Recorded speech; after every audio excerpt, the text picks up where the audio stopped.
We all use Uber for travel and to bring our food to our house. But we're not going to get into that. Today we're talking about Uber on the stock market. Right now, Uber's being traded at $62, almost $63 a share. This time last month, it was being traded at $51, almost $52 a share. This is due to the company being added to the S&P 500 sector of the stock market. Now, this drastic rise in price is called the S&P phenomenon. The S&P phenomenon is basically when a company is added to this sector, institutional investors see it and they take notice and they invest heavily.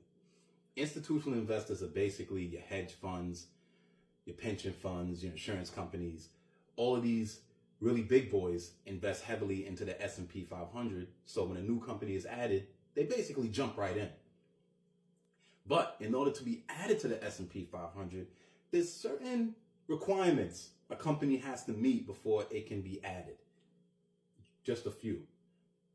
They must be traded publicly, and their company must be based in the USA. Also, they must have a positive earnings report for the previous 4 quarters.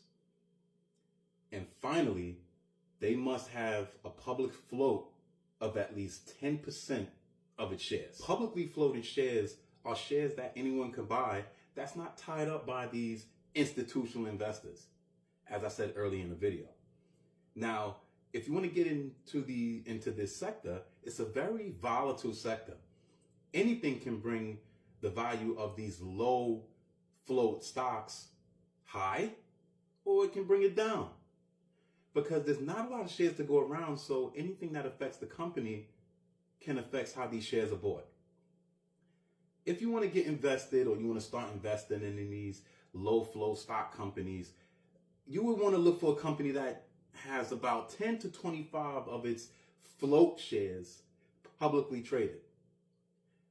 Also, if you do this, you're taking, I wouldn't say a risk.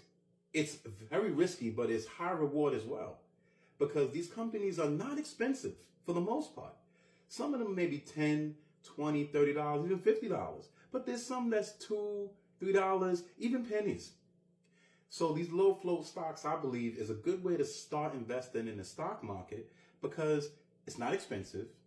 You can earn, and if you lose, you don't lose a lot. Now, there's certain exceptions to these companies that's low float stocks, like a Berkshire Hathaway. Berkshire Hathaway is a low float stock, but it's traded at over $500,000 a share. So there are some exceptions to this sector, but again, just because it's high in price don't mean it's not very volatile. So if you want to start investing, if you want to get into the stock market, my suggestion is to invest in these low floats.